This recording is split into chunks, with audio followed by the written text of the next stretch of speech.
Assalamualaikum warahmatullahi wabarakatuh. Alhamdulillah kita bertemu kembali di Mapel Tata Laksana Perikanan yang bertanggung jawab. Saya berharap mudah-mudahan kita semua dalam kondisi sehat walafiat. Baiklah, saya akan melanjutkan materi saya, yaitu masih seputar CCRF. Adapun materi yang kita akan pelajari pada pertemuan kali ini, pembelajaran online kali ini, yang pertama tujuan CCRF, yang kedua ruang lingkup dan penerapan CCRF.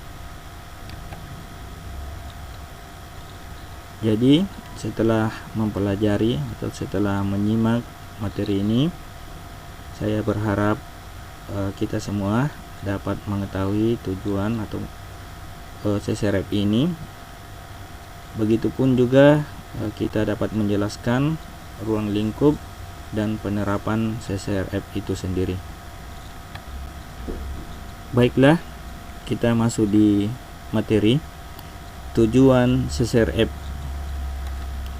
Adapun tujuan CCRF yang pertama, menetapkan asas sesuai dengan hukum, yaitu dalam hal ini adat nasional dan internasional bagi penangkapan ikan dan kegiatan perikanan yang bertanggung jawab. Jadi kita ketahui dengan CCRF ini nantinya akan menjadi sebuah landasan bagi penerapan di bidang perikanan, ya khususnya bidang penangkapan ikan. Sebagai contoh dalam penerapan hukum adat yang saya akan tampilkan pada slide berikut, di Maluku seperti yang tampak pada slide, ada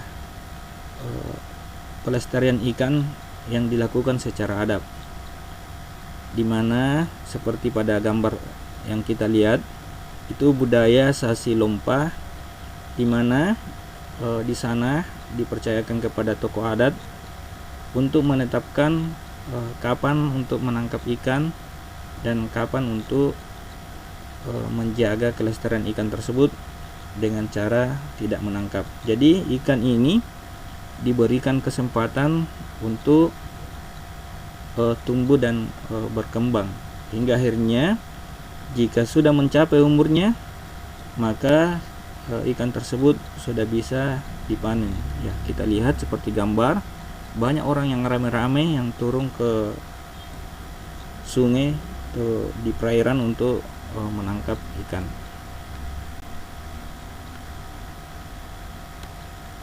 Adapun yang kedua, yaitu menetapkan asas dan kriteria kebijakan.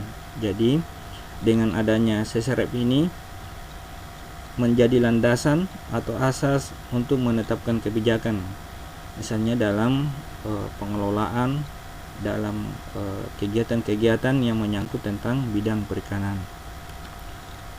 Adapun tujuan yang ketiga, yaitu bersifat sebagai rujukan, himbauan.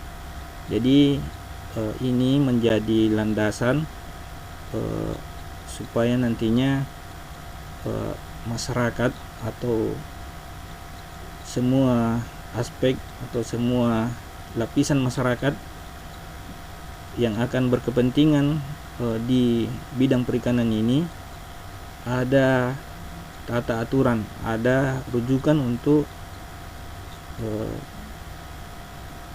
melaksanakan atau menerapkan perikanan tersebut, pengelolaan maupun bidang eksploitasi perikanan. Sebagai contoh rujukan saya tampilkan pada slide berikut. Ya, jadi ini rujukan pembuatan izin penangkapan ikan. Jadi dengan adanya izin penangkapan ikan sudah pasti dijadikan sebagai rujukan bahwa kapal ini menangkap di daerah yang telah ditetapkan, misalnya bukan daerah yang kawasan konservasi, bukan daerah untuk penelitian dan lain sebagainya. Jadi dengan adanya penangkapan ikan atau pengaturan penangkapan ikan ini, maka keberlanjutan atau sumber daya ikan ini insya Allah akan lestari. Adapun tujuan CSRF selanjutnya yaitu menjadikan tuntutan atau menjadikan tuntunan dalam setiap hal menghadapi permasalahan. Ya, jadi di bidang perikanan ini memiliki banyak permasalahan, ya, mulai dari nelayan menangkap pada daerah-daerah yang dilarang menggunakan alat tangkap yang tidak sesuai misalnya. Begitupun masalah-masalah yang lain, ya. Selanjutnya, tujuan selanjutnya itu memberi kemudahan dalam kerjasama teknis dan pembiayaan, ya. Kita lihat pada gambar ini ada kredit usaha rakyat. Jadi mereka ini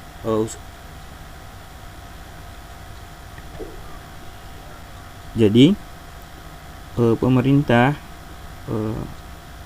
atau lembaga-lembaga tertentu memberikan bantuan baik itu permodalan maupun bantuan teknis kepada nelayan agar kiranya nantinya mereka memudahkan dalam melakukan usaha di bidangnya. Jadi ini seperti di gambar ini ada usaha penangkapan ikan dengan memberikan bantuan kapal. Jadi seperti itu. Adapun tujuan selanjutnya itu untuk meningkatkan kontribusi pangan. Ya, kita ketahui bahwa ikan merupakan kebutuhan pokok yang harus menunjang kebutuhan pangan kita. Olehnya itu ikan atau stok ikan harus dijaga dengan baik.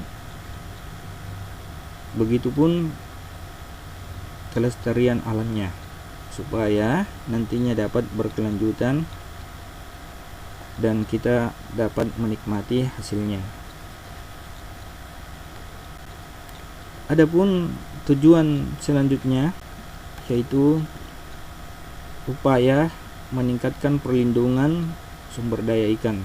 Ya, berbagai hal dengan adanya CSRF ini sebagai wadah, sebagai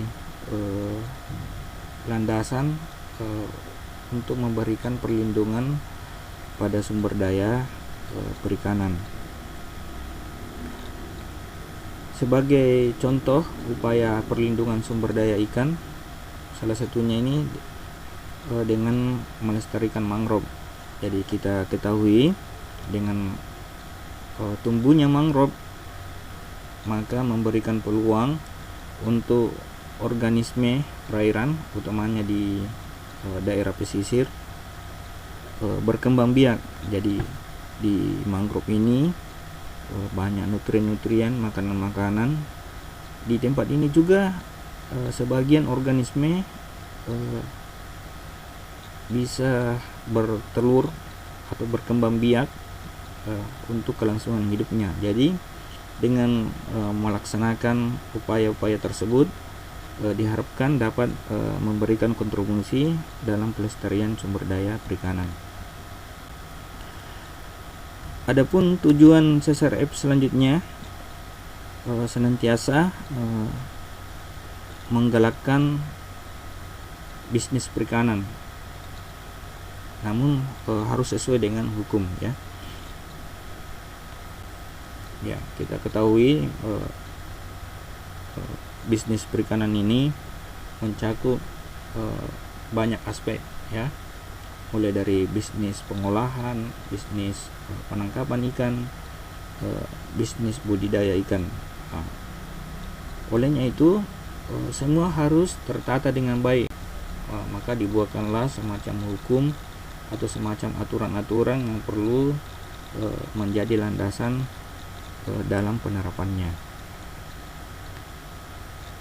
Karena apabila hukum ini tidak diterapkan dengan baik, maka nantinya akan terjadi penyimpangan dalam pengelolaan atau bisnis perikanan. Adapun tujuan CSRF selanjutnya yaitu untuk memajukan penelitian.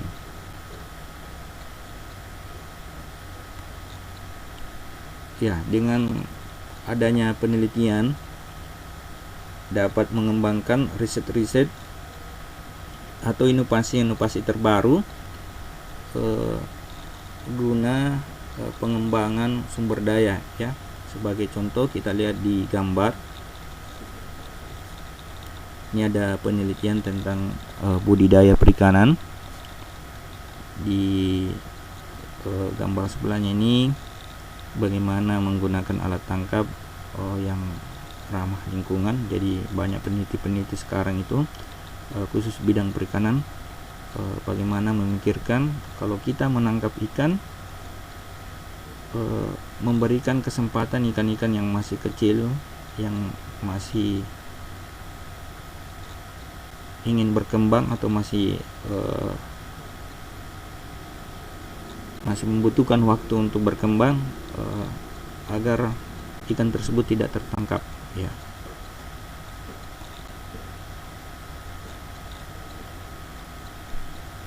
Sekira itu sebagai tujuan CSRF. Jadi mudah-mudahan kita bisa memahami bahwa CSRF ini pada dasarnya memberikan acuan kepada kita dalam melaksanakan atau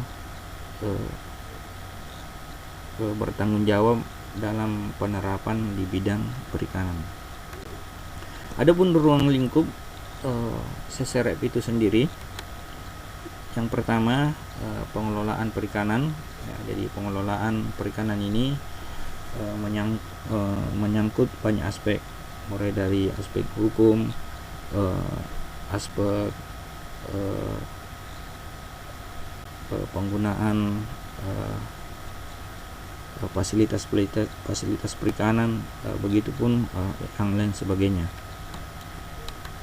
Ruang lingkup yang lain yaitu difokuskan pada operasi penangkapan ikan, ya. Ini yang masuk pada kita yang jurusan nautika kapal penangkap ikan, ya. Kita harus memahami bahwa penerapan CSRF ini sebagai landasan dalam melaksanakan operasi penangkapan ikan. Seperti kita lihat pada gambar ini, ini salah satu alat tangkap yang digunakan yaitu pursen.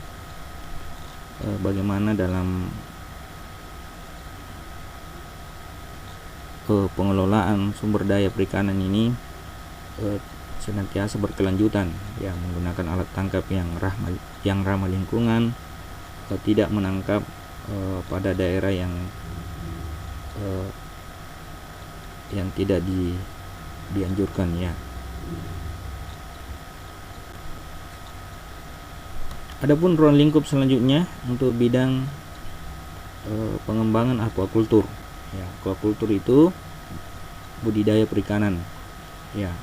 Bagaimana mengelola tambak dengan baik, menggunakan pestisida yang ramah lingkungan, begitupun jenis-jenis alat-alat yang digunakan yang dimana tidak menimbulkan pencemaran misalnya.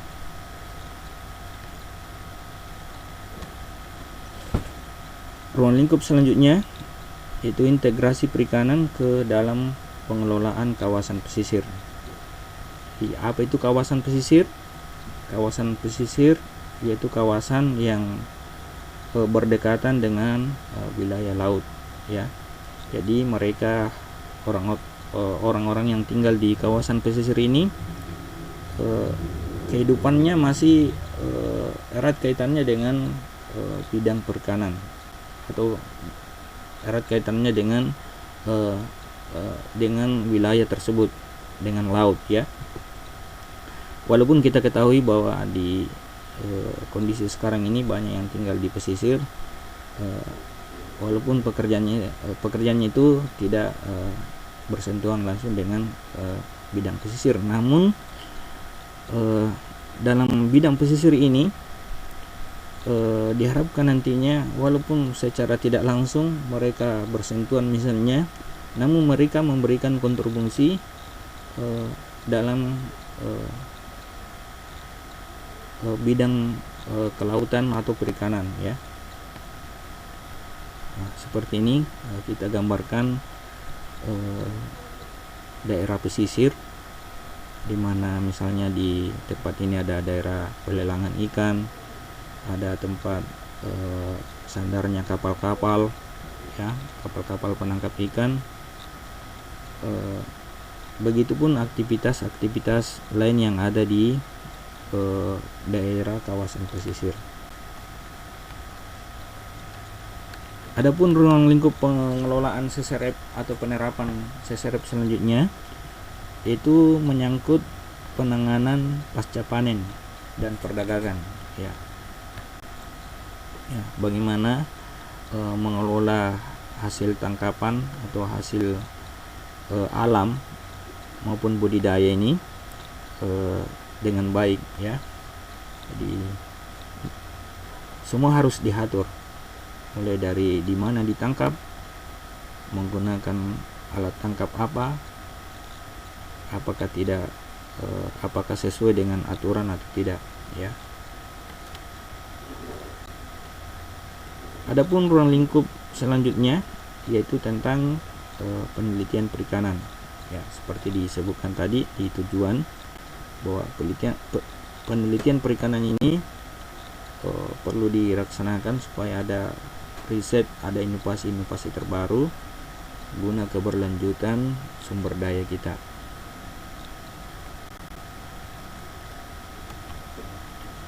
Saya kira sampai di sini materi yang saya bawakan. Mudah-mudahan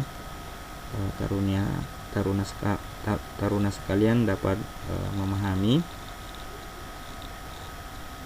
Dan sekian dari saya. Assalamualaikum warahmatullahi wabarakatuh.